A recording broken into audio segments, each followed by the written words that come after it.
About 20% of the world's oil passes every day through a narrow waterway between Iran and Oman, the Strait of Hormuz. It is not just a narrow passage separating the Arabian Peninsula from Iran. It is the safety valve, or the lifeline, that fuels the engine of modern civilization. When we talk about closing this strait, we are not talking about a temporary regional crisis, but about a heart attack that could fatally strike the global economy. The Strait of Hormuz is the nerve center of the global economy. Closing it does not only mean a shortage of fuel, but also factories stopping in China, homes getting cold in Europe, rising living costs in America, and social unrest in developing countries. It is a real test of how fragile the global system is, and how completely we depend on a single geographic point whose navigational channel is only a few kilometers wide. But how would closing it cause all of this? Here are several reasons that explain that. The primary importance of the strait lies in the volume of energy that passes through it daily. The Strait of Hormuz is classified as the most important oil transit choke point in the world. Approximately 20 to 21 million barrels of crude oil and petroleum products pass through the strait every day. This figure represents about 20% to 25% of total global oil consumption. It is not limited to oil. Qatar, the world's largest exporter of liquefied natural gas, relies almost entirely on this strait to export its gas to global markets, especially in Europe and Asia. More than 75% of the oil that passes through the strait is directed to Asian markets: China, India, Japan, and South Korea. These countries are the engines of global growth, and any shortage in their supplies means a slowdown in global industrial production as a whole.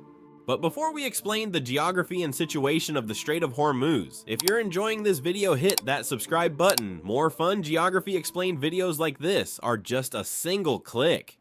Once a serious threat or rumor of closing the strait spreads, financial and oil markets react immediately and violently. Oil price spike. In the event of an actual closure, analysts expect oil prices to jump from normal levels to extreme figures, possibly exceeding $150 or even $200 per barrel. This increase is not only due to supply shortages, but also because of the risk premium added by traders and speculators in anticipation of the worst. Global inflation wave, rising energy prices directly increase the cost of transportation, manufacturing, and agriculture. This means that the price of a loaf of bread in New York or a smartphone in Berlin would rise due to higher shipping and production costs. Closing the Strait of Hormuz is the fastest way to push the world into stagflation, where prices rise while economic growth slows down. Some may ask, why not use pipelines? The reality is that alternatives exist, but they are absolutely insufficient to compensate for the volume of flow passing through the strait. East-West Pipeline, Saudi Arabia. It can transport large quantities to the Red Sea, but its capacity remains limited compared to 20 million barrels per day. Habshan Fujairah Pipeline, UAE. It transports oil directly to the Indian Ocean bypassing Hormuz, but it also covers only a small portion of the UAE's production. The geographic problem: liquefied natural gas, LNG, cannot be transported via pipelines over long distances across continents with the same efficiency as maritime tankers, making Qatari gas in particular dependent on the strait.